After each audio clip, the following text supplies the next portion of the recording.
Voltei com o Daniel Wicks, porque a última vez que a gente teve um bate-papo foi antes da crise instaurada pelo coronavírus e nós estávamos otimistas com a perspectiva para a economia brasileira. Todo mundo estava falando em crescimento em torno de 3%, taxa de câmbio 4,50. A gente estava num cenário totalmente diferente no início do trimestre e aí veio a crise de saúde que instaurou uma crise econômica. Então a gente está tendo essa oportunidade agora em setembro de reavaliar o cenário e fazer as nossas considerações do que a gente acredita que pode acontecer para 2021, porque 2020 é um ano que, enfim, parece que agora o mercado vai ficar de lado, não tem muito o que ser feito, apesar de já ter sido feito muito, né, pelo Banco Central e também por parte do governo dentro das suas limitações.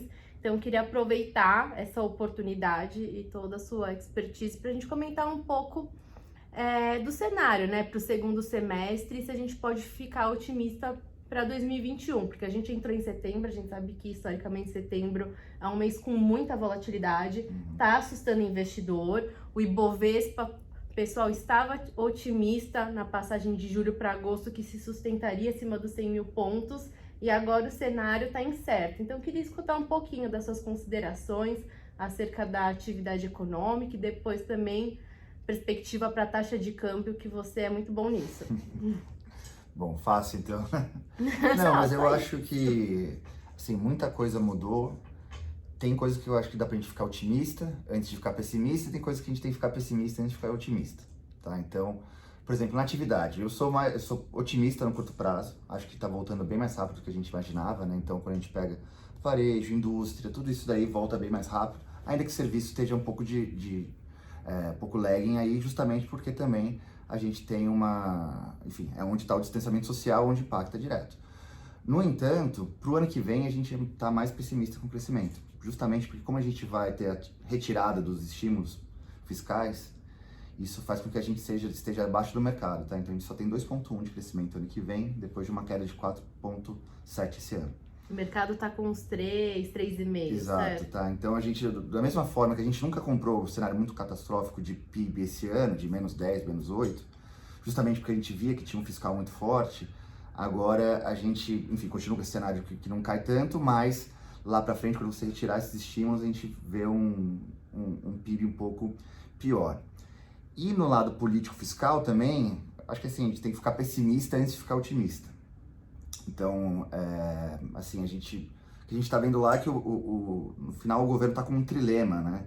Que assim, tem três coisas que não conseguem acontecer ao mesmo tempo, que é você ter o Renda Brasil, né? Que é aquele pacote gigante social, que eu acho justo você almejar isso daí, ao mesmo tempo que você tem a ausência de reformas e você mantém o teto de gasto. Então, uma das três coisas vai ter que cair, entendeu? Então, ou você faz uma reforma profunda, seja dos programas sociais existentes, ou, enfim, indexação, o básico que todo mundo sabe onde você teria que mexer, mas é politicamente difícil, e aí você consegue ter o teto de gastos sendo cumprido e o Renda Brasil cabendo dentro do teto de gastos, ou você vai ter que desistir ou do Renda Brasil ou do teto, né? E, assim, o medo é que a pressão sobre o teto está aumentando cada vez mais, né? E, obviamente, também que, assim, acho que está se criando um clima de flexibilização do teto de gastos, isso daí tende a gerar volatilidade no mercado, deixar os preços estressados, mas a gente tem que imaginar que também não é preto no branco, assim, você pode ter uma flexibilização do teto de gastos com algumas contrapartidas de mais médio e longo prazo. Acho que assim, se a gente estivesse olhando o problema de uma perspectiva simplesmente econômica, você ia falar assim, você não tem que fazer um ajuste fiscal tão grande numa situação tão recessiva. Você deveria fazer um ajuste de médio e longo prazo. Para você convencer o mercado de fazer um ajuste de médio e longo prazo, você tem que aprovar, né, PECs que te mostrem que de fato você vai conseguir convergir a dívida lá para frente. E não tem ambiente político para isso. Por enquanto não tem. Então o que eu acho que tem que acontecer, que tem um quarto fator aí que participa dessa jogada aí dinâmica, né? São jogos de várias rodadas, que é o mercado financeiro. Ele não é só um espectador passivo. Ele é, eu acho que um participante ativo desse processo. Em que sentido? Os preços estarem mais estressados e continuando a se estressar, você deve levar aí uma mensagem para o mundo político, falando, ó, vocês não podem se aventurar a fazer qualquer aventura fiscal, porque isso daí vai ter um preço. E eu acho que ainda existe um pouco da memória do que foi o governo Dilma e o que aconteceu lá, que afinal o governo caiu, depois teve uma grande renovação política, porque aquele sistema deu errado, né? Então, me parece que o mercado tem que ser vigilante, de certa forma, o estresse do mercado vai ser educador para a classe política, falar assim, também não é um freelance de eu colocar aqui 50 bi de gastos sociais sem ter nenhuma reforma como contrapartida. E das reformas que estão sendo discutidas, né? Aproveitar que a gente está falando um pouco desse clima político. A gente tem a reforma tributária, a gente tem a reforma administrativa. Você enxerga que vai ganhar atração dentro do Congresso, essas reformas? Reforma tributária, você acha que foi razoável o texto que o governo enviou em nível federativo, não incluiu os estados e municípios? Eu acho que o pessoal da economia tá lento nessa tributária aí, né? Porque, enfim, o Congresso está discutindo e eles vieram com uma coisa super simples, assim. Eu acho que o Congresso estava mais avançado, né? E por isso que ficou meio esquisito. Não sei, Porque eram dois, né? Vamos lembrar o pessoal. Tinham duas tramitações, uma no Senado e outra na Câmara, e eram reformas mais completas, né? Sim. E aí veio o governo só com uma simplificação, né, de tributos federais.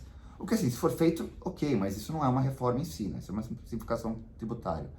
E outra coisa é que o Paulo Guedes volta com essa ideia da CPMF, ou Imposto sobre Transação, que é uma CPMF, que eu acho que dificulta, porque assim, ninguém quer, e aí só atrapalha o debate e você não avança. Você acha que, vamos pegar mais esse ponto, você é a favor ou contra a CPMF? Eu sou, nesse estágio, contra. Eu acho que a gente tem que tentar as outras coisas, eu acho que tem muita coisa para fazer, para você depois discutir se você vai precisar ou não. Eu acho que, assim, dada uma situação fiscal, em algum momento você vai ter que fazer, vai ter que aumentar um pouco a carga tributária, o que é ruim do lado, assim, a gente já é um país que trabalha com uma carga tributária alta. No entanto, acho que vai ser necessário para a gente conseguir convergir o fiscal. Mas também eu sou contra fazer isso daí agora, porque eu acho que agora Talvez a gente não seja o momento, isso, né? agora você tem que lidar com os gastos. Então, você tem que falar, ó, o abono é um gasto que não é, assim, tudo bem, é bom ter, o político gosta de ter, mas ele não está bem focalizado, a gente tem que trabalhar com isso daqui. Tem outros gastos que são engessados, você precisa trabalhar com esse negócio de desvincular. Então, assim, tem todo um plano que já está sendo mais debatido, e aí a economia, eu acho que trouxe esse debate também, mas eu acho que a gente tem que focar nisso daí, no primeiro momento. Na questão dos gastos e depois pensar na arrecadação, porque o nosso orçamento é muito engessado e a gente precisa tentar mudar esses percentuais que é destinado a cada uma das áreas. Talvez por aí já comece um trabalho razoável que dá um espaço, né, para as contas públicas, dá um fôlego. E aí eu acho que no pacto, na PEC do Pacto Federativo vai vir bastante coisa nesse sentido, né? Então acho que é bom que seja discutido. Tá? E eu acho que assim, o maçarico de estudo é o mercado financeiro, né? A gente está vendo que os mercados, assim, apesar de lá fora ter ajudado, aqui a gente já está com uma performance ruim já há algum tempo. E a gente não conseguiu aproveitar o embalo lá fora. Quando o mercado lá fora andava bem, a gente tinha, trás, né, parece que um peso, que é essa questão do fiscal, esse debate em torno do orçamento público que limitava o Ibovespa andar, né, conforme os mercados Mas lá é engraçado, porque eu acho que para o mundo político, ele olhava assim, bom, tá cheio de IPO, a bolsa tá 100 mil, ok, não é que também tá tão ruim. Só que tava maquiado porque lá fora tava um rally gigante e a gente tava meio anestesiado por aquilo, né? Mas concordo com você, qualquer comparação relativa dos mercados aqui no Brasil com os mercados lá fora, a gente ficou muito para trás. Só que não para trás o suficiente de chegar e falar, ó, a classe política acorda, que esse negócio daí pode dar problema, né? Então, eu acho que a gente ainda tá no meio desse processo eles não entenderam ainda, né, o Exato. mercado, porque como a gente tem esse excesso de liquidez, o movimento dos mercados internacionais beneficiando, né, tudo isso, então acho que a classe política não está tendo a sensibilidade do que pode acontecer, Exato. né? Pois é, e aí por isso que eu acho que eles vão até tentar fazer coisas mais arriscadas, tipo, então vamos tirar o Renda Brasil do teto, vamos aumentar o pé direito do teto. E eu acho que o mercado vai estar lá justamente para falar assim, puta, até aqui isso daqui não dá, entendeu? Então ele vai ser meio que vai balizar. Ele é meio o inspetor ali que fala, ó, isso aqui não pode, isso aqui pode. Então, eu acho que no final a gente vai ter algum arranjo que mostre que o fiscal fique de pé. Porque eu acho que o Brasil, a história é isso, né? Você chega até a beira do precipício, mas você não se joga. Né? Então eu acho que... Não tem uma proatividade. Pois é. Então eu acho que o fim da história vai ser ok. Mas eu acho que assim, a gente tá justamente nessa parte de negociação do Renda Brasil, em que você vai testando para um lado para o outro e o mercado vai reagindo a isso, né? Então a gente está justamente, acho que a gente vai conviver aí com períodos, e do lado doméstico, de volatilidade e risco alto. Tá? Então, assim, a gente está bem cauteloso, justamente pelo cenário fiscal, nesses próximas semanas e meses, porque é a definição do orçamento do ano que vem, como que vai ser esse Renda Brasil, se vai ter, se não vai ter, o que vai financiar, e se o teto de gastos consegue passar essa prova de fogo ou não. Porque não tá muito claro, né? Eles enviaram o orçamento para 2021. Sem nada. Sem nada, a gente não sabe se eles vão conseguir encaixar ou não. Bolsonaro falou que ninguém fala mais no Renda Brasil, mas o fato é que em algum momento ele deve aumentar o senso de urgência dele, porque por enquanto ele acabou, né, prorrogando o auxílio emergencial. Quando chegar lá para o último trimestre, ele vai ter que pensar o que vai fazer, porque querendo ou não, a gente está vendo também alguma recuperação do comércio por conta desse auxílio emergencial. Então, na virada do ano, acho que deve acelerar esse processo. E você acha que tem independência mesmo de manter? Porque o auxílio emergencial, ele ampliou, né, a base. Você acha que é necessário manter essa base... política assistencialista? Isso é primordial? Não, acho que a base que tá... Hoje não dá, né? Porque quase é um quarto, um terço da população recebendo, é muito grande. Mas eu acho que sim, você descobriu que entre o Bolsa Família e o assalariado tinha uma parcela ali dos invisíveis que tem uma renda super baixa que deveria receber, sim, acho que o programa social seria bem focalizado em atingir essas 4 milhões a mais de famílias, alguma coisa desse tipo. E eu acho que é um dinheiro mais bem gasto do que seguro-defeso, o abono salarial e tal, que tá indo com gente que... Assim, o abono salarial, por exemplo, tá indo com gente com carteira assinada que ganha de 1 a 2 salários mínimos, assim. Esse não é o pobre mesmo, isso. Né? Esse cara daí quase na classe média. Então, de fato, acho que assim, repensar os programas sociais faz sentido. Mas, obviamente, não dá pra gente continuar R$300 para 60 milhões de pessoas, não tem como, assim, nenhum orçamento aguentaria, né?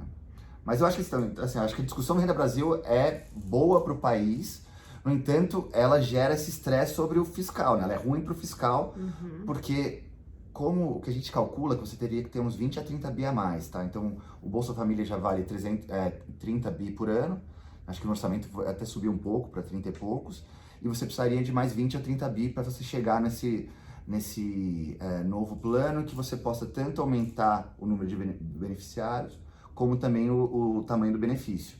Isso daí eu acho que já seria suficiente para a classe política alcançar, enfim, esses invisíveis que de fato, acho que tem um mérito você dar dinheiro para eles, tá? Por outro lado, a questão é onde arranjar esses 20, 30 bi, né? Então acho que toda a tensão do fiscal, e a gente está argumentando que vamos ter tempos mais difíceis à frente, vem da necessidade de você ter esse, assim, 20, 30 bi no orçamento tão apertado quanto o nosso, é muito dinheiro, né? Então, por isso que você tem que ter reformas, tem que ter alguma coisa mais profunda para conseguir isso daí.